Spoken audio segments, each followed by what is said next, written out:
7:20 a.m. 10:45 a.m.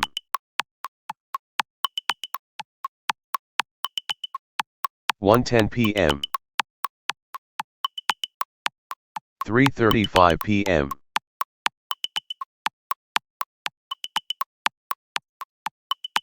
8:05 p.m. One day, one cardigan, 5 costume changes. Shoulder season is coming. In case you're not familiar with shoulder season, it's that stretch of the year where the morning wants wool, the afternoon wants sleeveless linen, and your weather app is, well, useless. Knitters, as it happens, are unusually well equipped for a season with commitment issues because we make layers for a living. So today, 5 patterns built for exactly this: a tee, a cardigan, a vest, a cowl, pieces that go on, come off, and go back on again before lunch. And in the tradition of this series, none of them are quite as simple as they look. One of them you will be very surprised to see me recommend, which maybe I do, maybe I don't, but I really wanted to talk to you about it, especially after I swatched it. If this is your first time at a knit list video, this is my series where I take 4 or 5 patterns and do a fully nerdy deep dive. What brought my fingers to a screeching halt mid-scroll? Who designed it? What the construction is actually doing under the hood, what yarn it wants, what yarn I'd use, and what I might modify. Everything the pattern page shows you, plus everything it doesn't. Volume 5 was about patterns that looked basic, but turned out to be structurally sneaky, including this one, the lacy loop tee, which I have modified with a polo collar treatment. Consider this episode a kind of sort of sequel with a dress code. Everything today earns a spot in the transitional wardrobe. And everything today has at least one design decision in it that made me stop and go, oh, that's clever. And one more thing before we start, at least 4 of these 5 patterns are going to get knit from my stash. I have a whole video about shopping your stash before you shop anywhere else. It's a guest room, Oscar. The yarn is a guest. A long-term guest.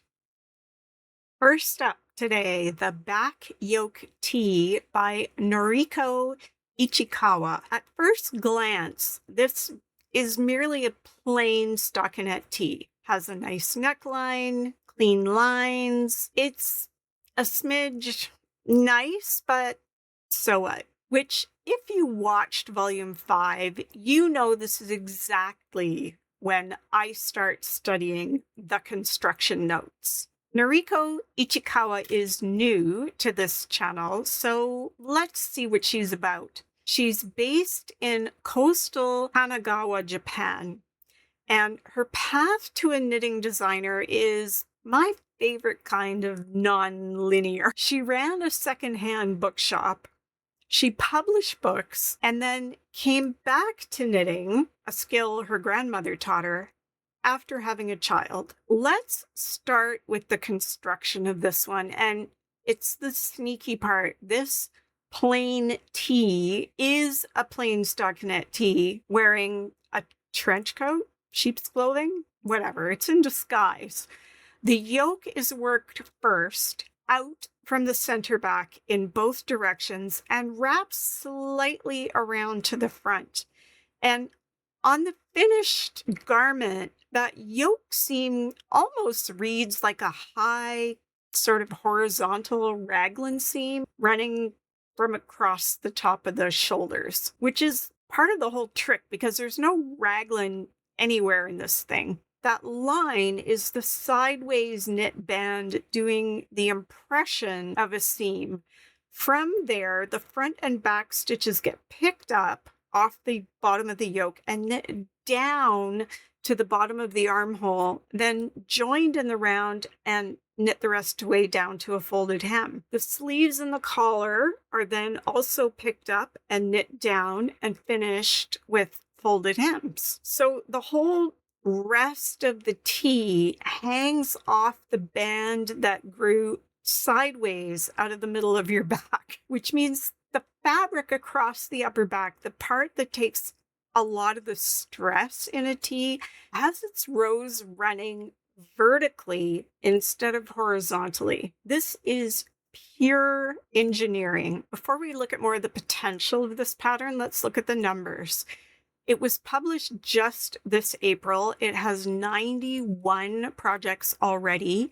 It's rated a 4.8 out of 5 from 15 votes. For a very fresh pattern, that's a strong start. Let's talk about the yarn. The pattern calls for a fingering merino linen blend from Derurum Natura called Alice. 75 merino, 25 linen.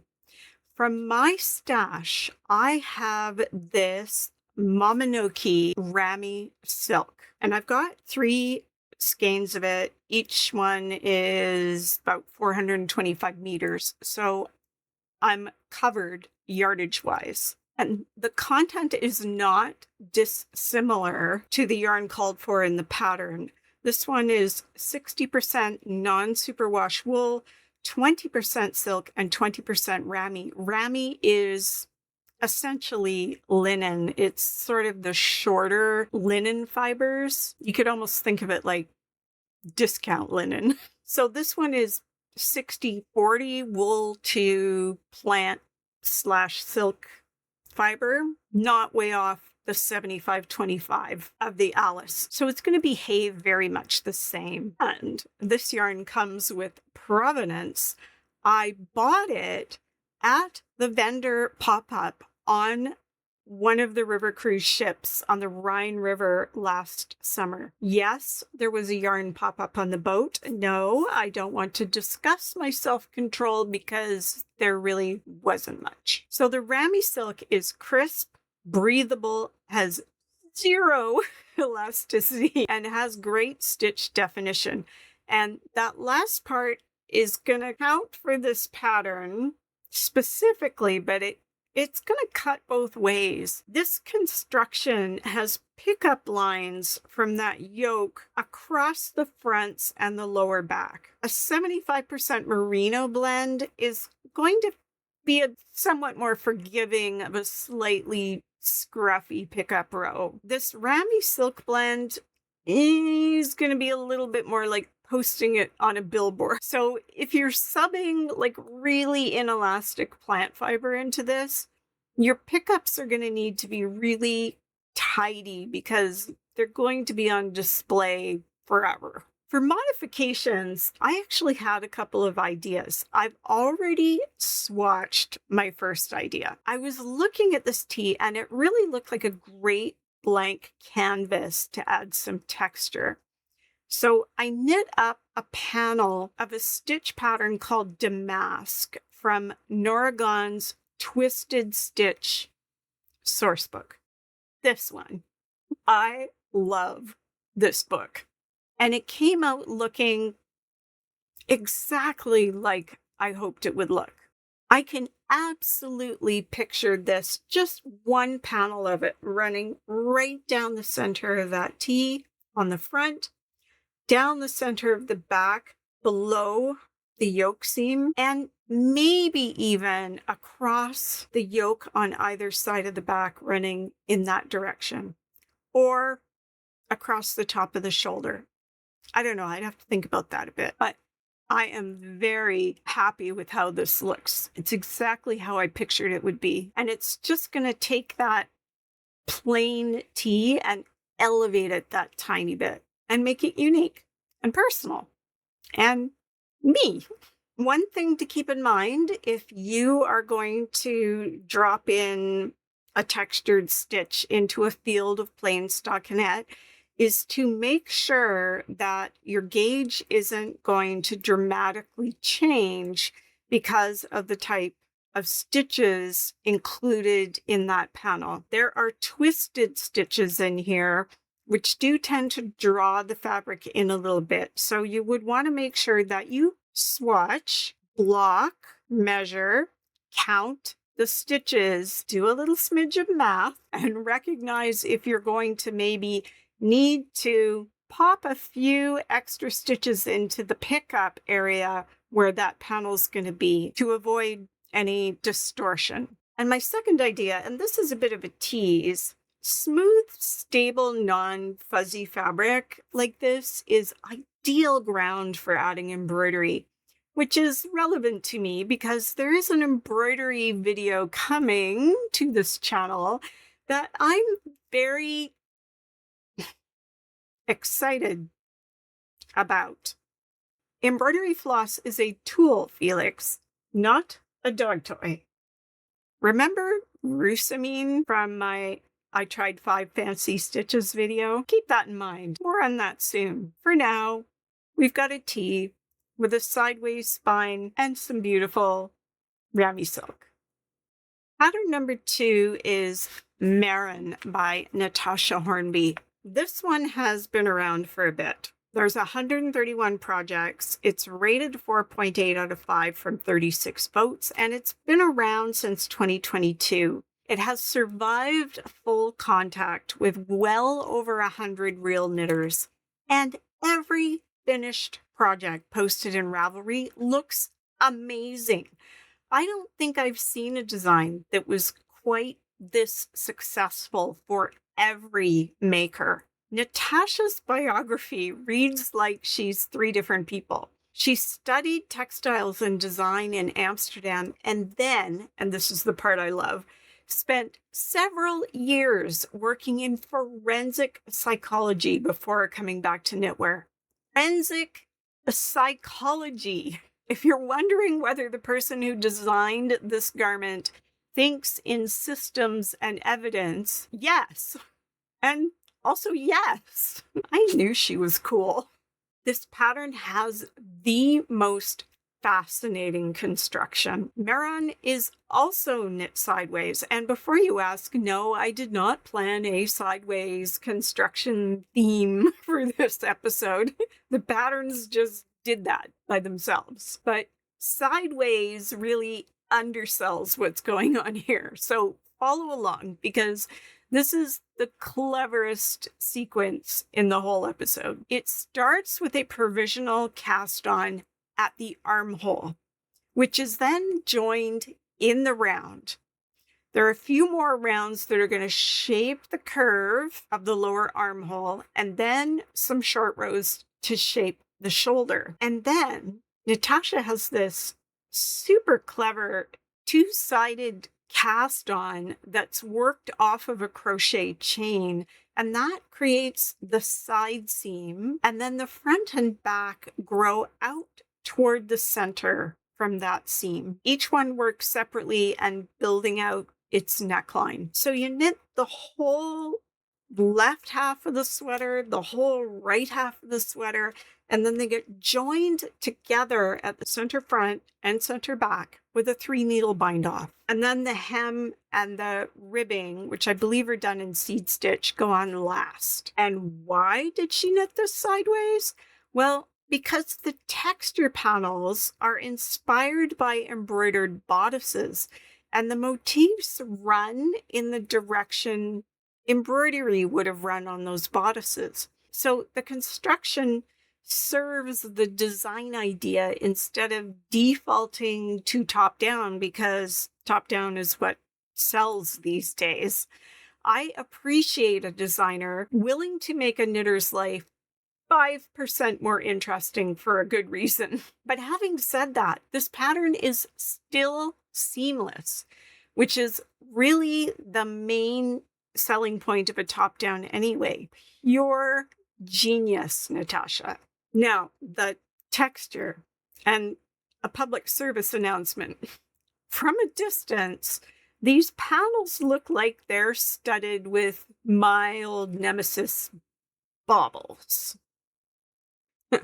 It's not a rant if it's correct, Oscar.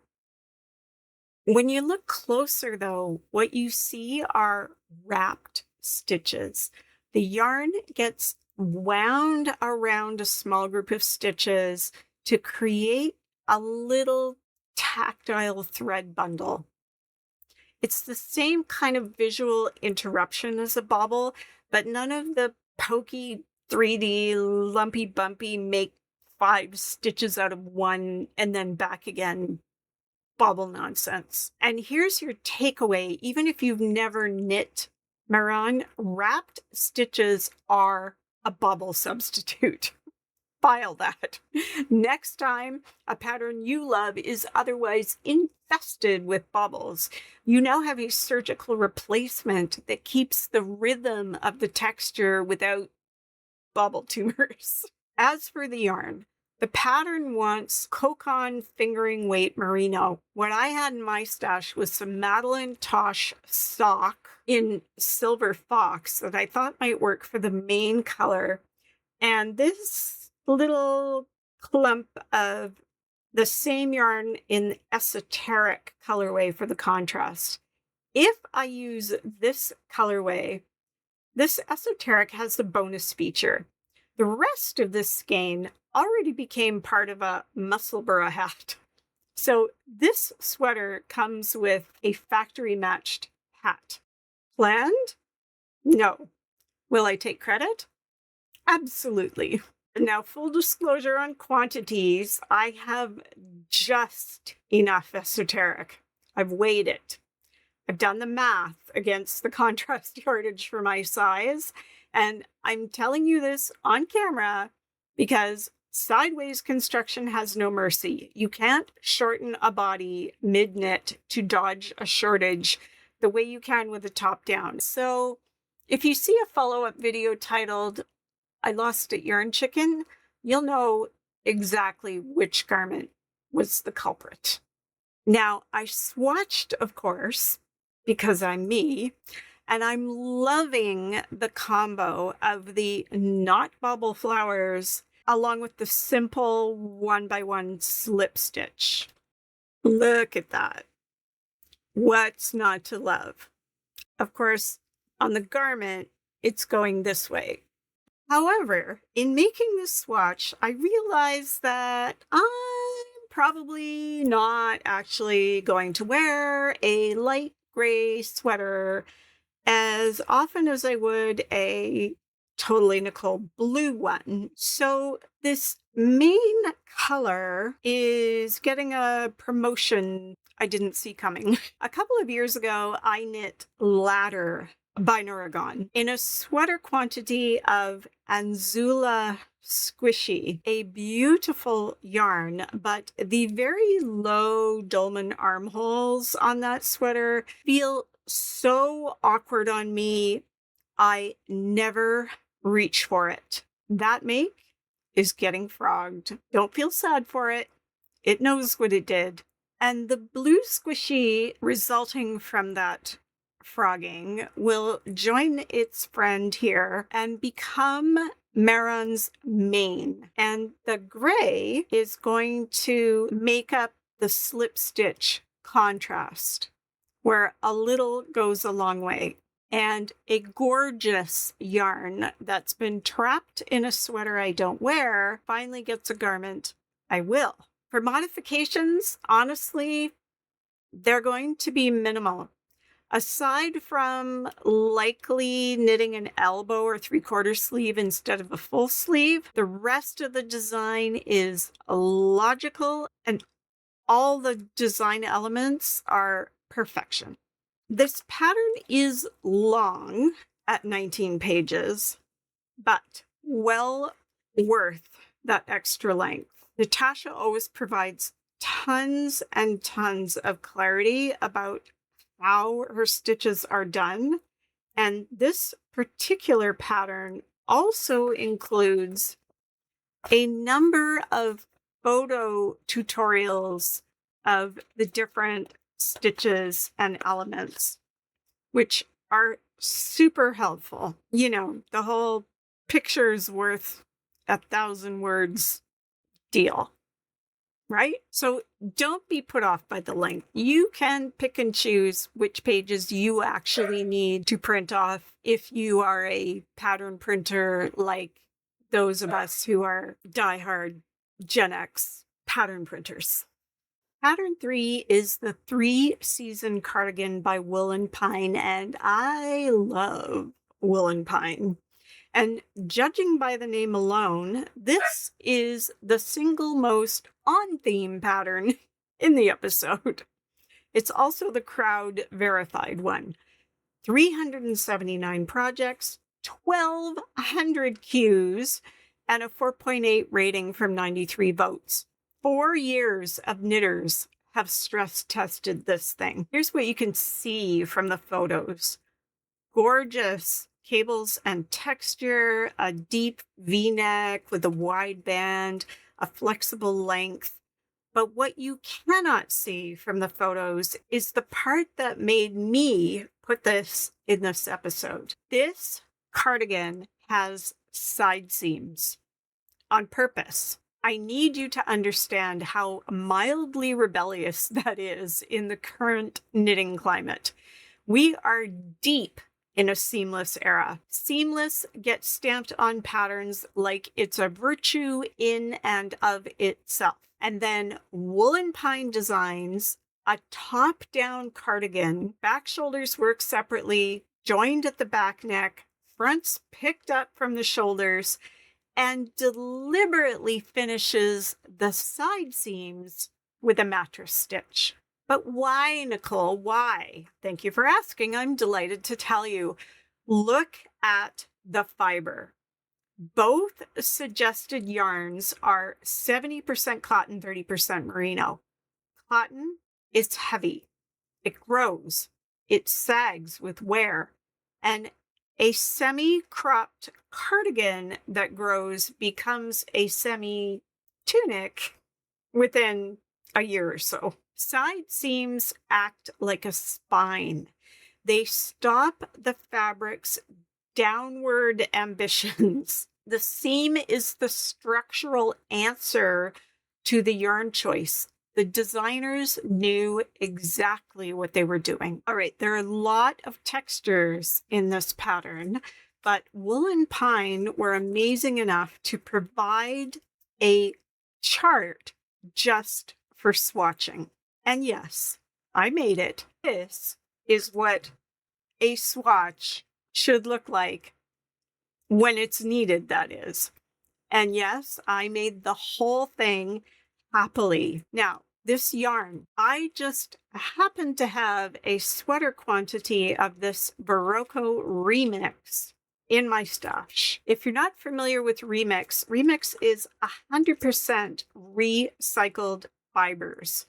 It's got all kinds of fun things in it. It's got nylon, cotton, acrylic, silk, and linen, all mushed up together in here. So I wasn't super sure how this very soft, very worn yarn was going to work with a highly textured pattern. It doesn't have the crispiest stitch definition that ever was, but I think the textures are still pretty readable, and I can already practically feel how soft and comfy and lived in this fabric will be to wear on those brisk early fall days. This is going to work. And you may be wondering why this ginormous swatch is quite so ginormous.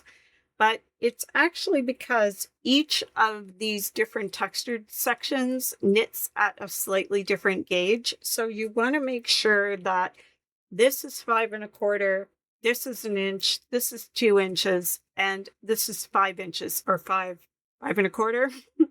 I can't remember.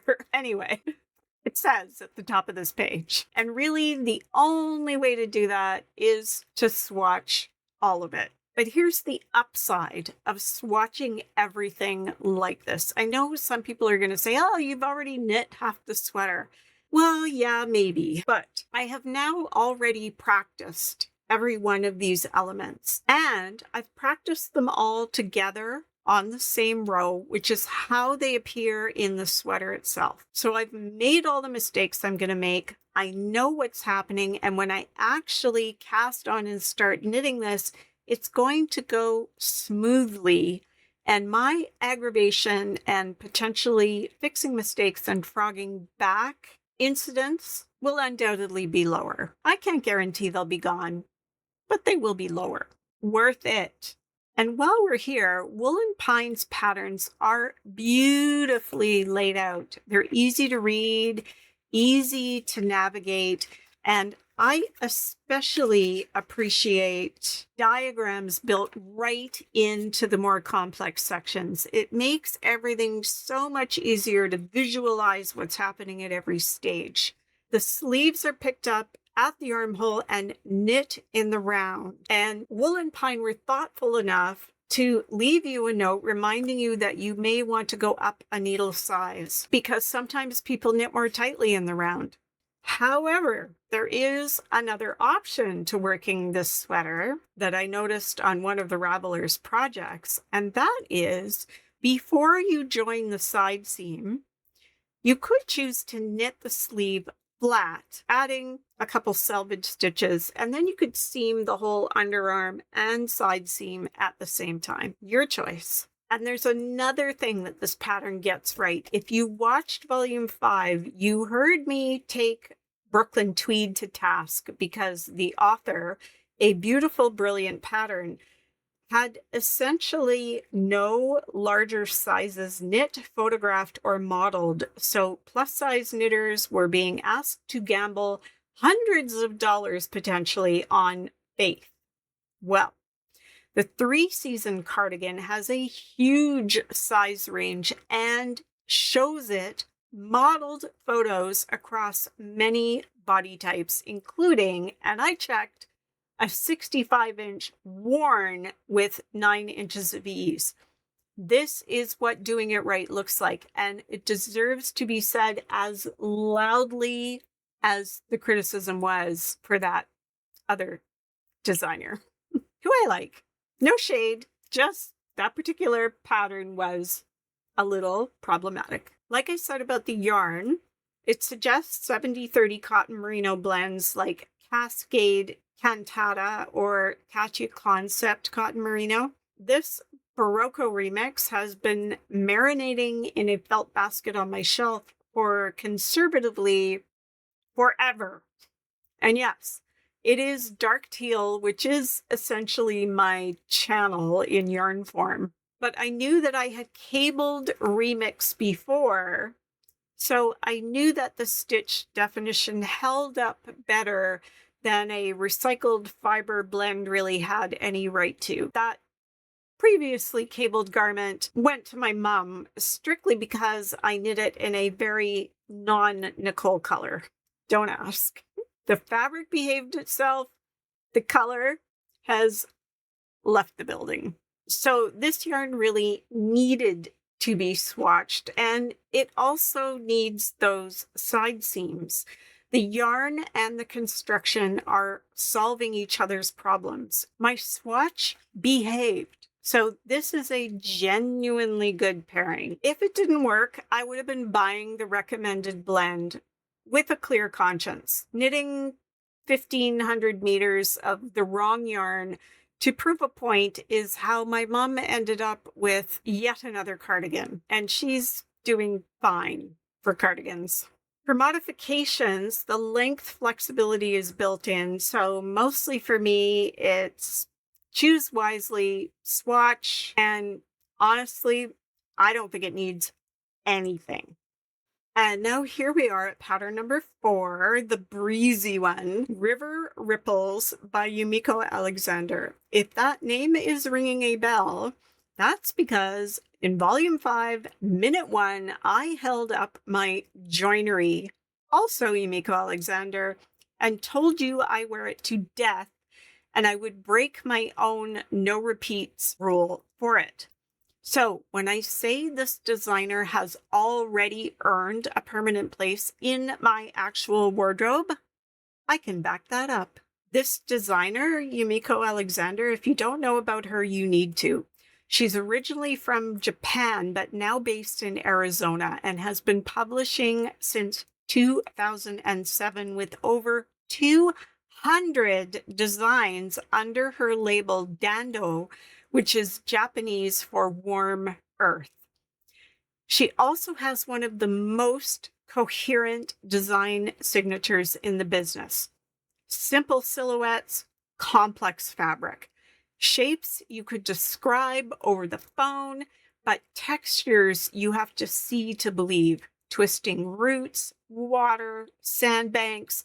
If Volume 5 was about designers who think structurally, Yumiko thinks organically. So let's check out the numbers. This pattern is already 12 years old, published in May 2014, and it's still pulling. There are 249 projects, 428 in queues, and it's got a 4.7 rating.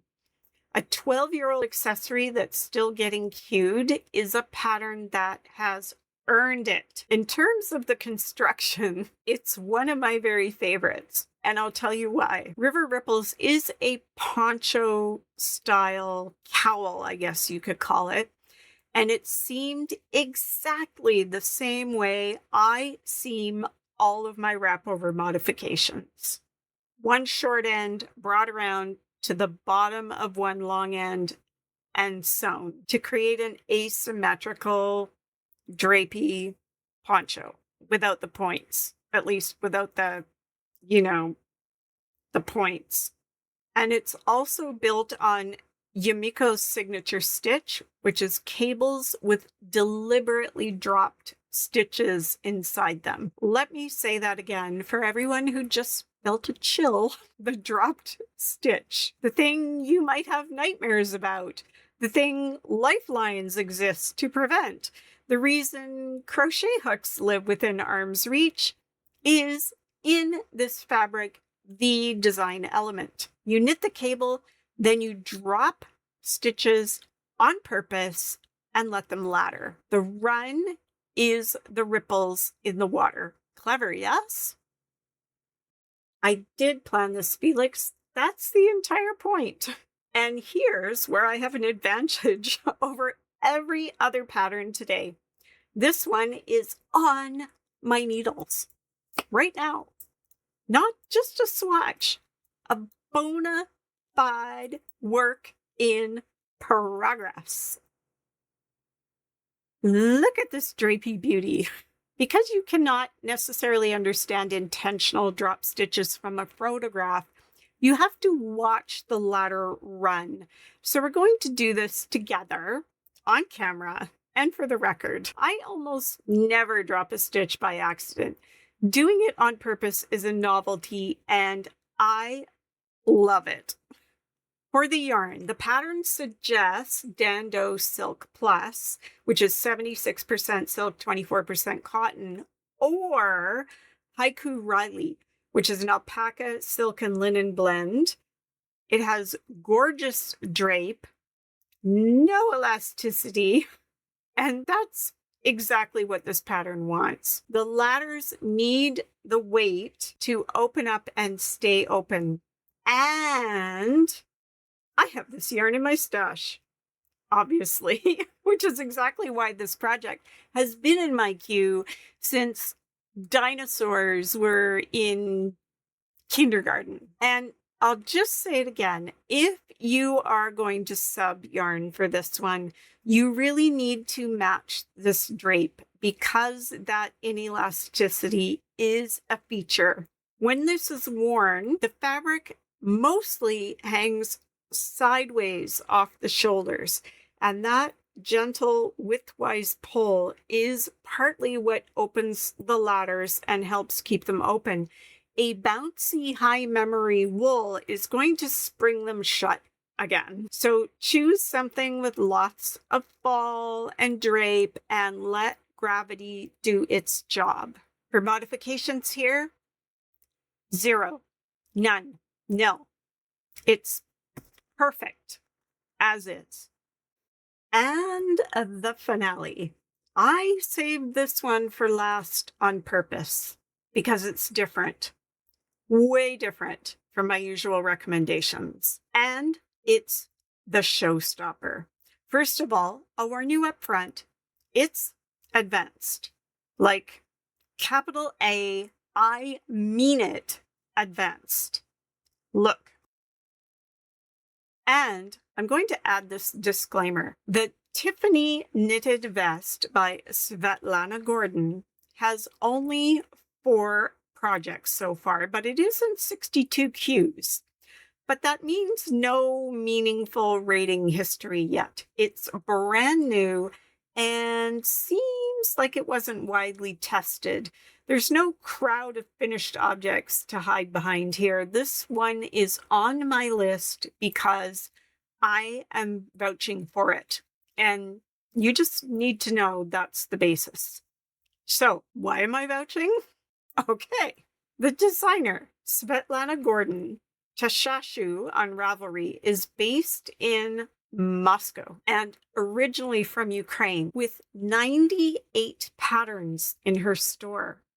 Her signature work is maximalist, really the exact opposite of what I'm usually about. Elaborate coatigans, heavily textured statement shawls, which makes this vest interesting before you even look closely at it. It's the restrained outing from a designer who doesn't usually do restrained.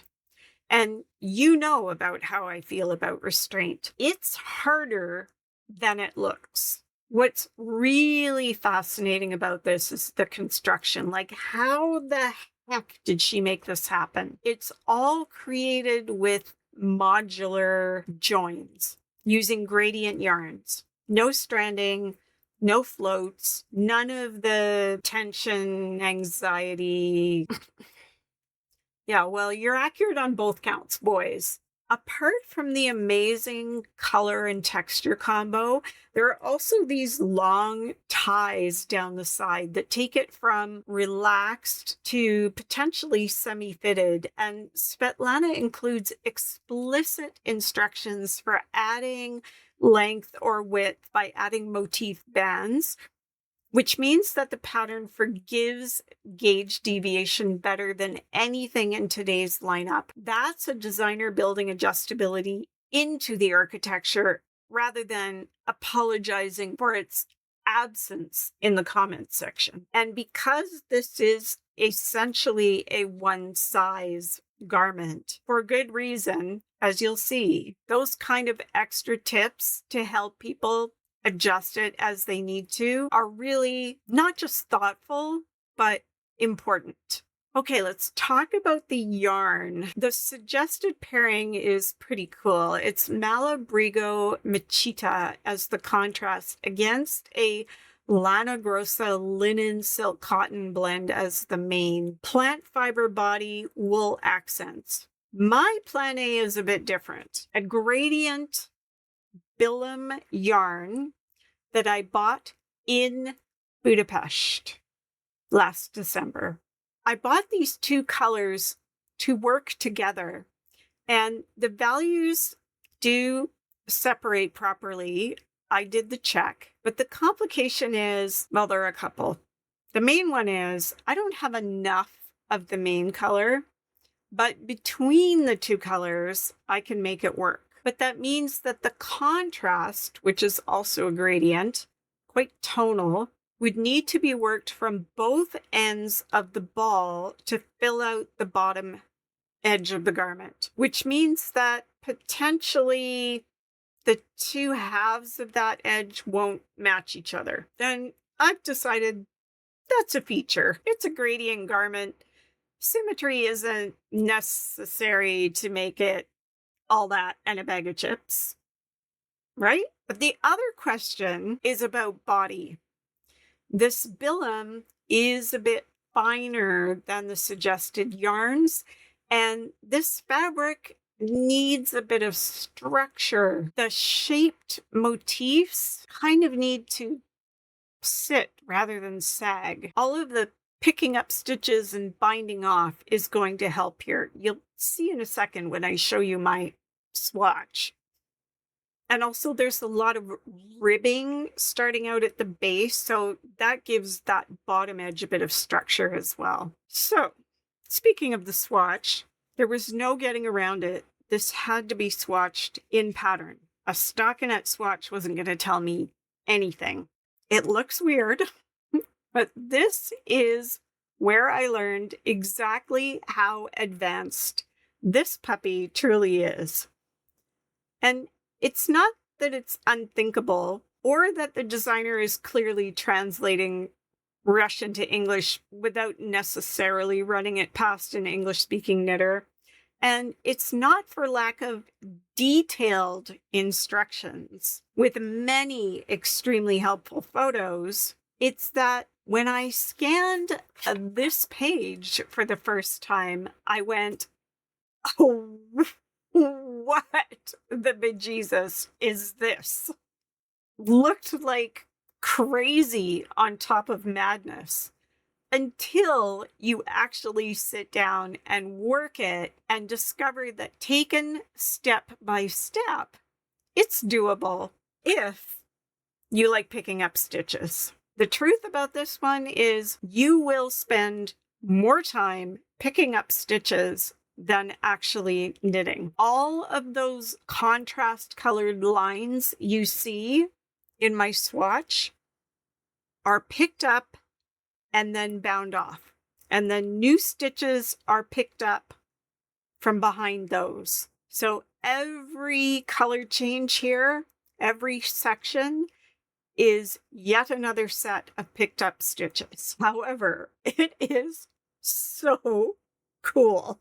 It was fiddly, it was annoying, and I was loving every minute of it.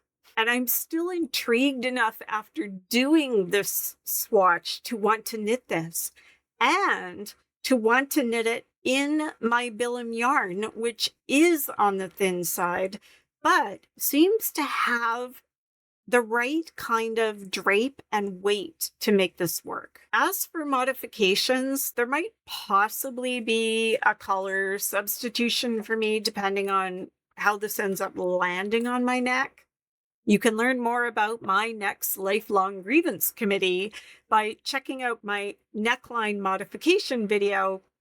The link is up there somewhere. I recognize that I can't do a whole lot with the neckline on this garment because all of the leaf elements that sit around the neck are specifically designed to fit that neckline shape, and it would take a lot of messing around to create a different neckline. But I know that what I can do is probably eliminate most of the heavy folded band that's there and maybe just do a simple I-cord edge instead to open that neck up a bit more. Having said that, it does look super cute over a white shirt, which is one of my favorite looks. So we'll see.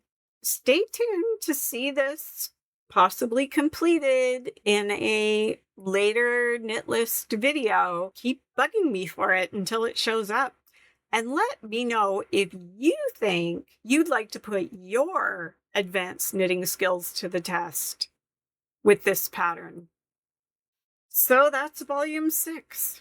A tee hanging off a sideways spine, a sweater that swapped bobbles for something way better, a cardigan cheeky enough to have seams in a seamless era, a 12-year-old wrapover that made dropping stitches a feature, and a brand new vest so advanced, I'm vouching for it with my own yarny creation. And the thread running through all 5, because there is one, is that every single designer here made at least one decision that cost them something. A harder construction, a seam nobody asked for, a drop stitch that scares half the market away. They made those decisions anyway because the garment is better for it. I've said it before, complicated and intelligent are not the same thing. And this episode is my continuing case for intelligent. And also,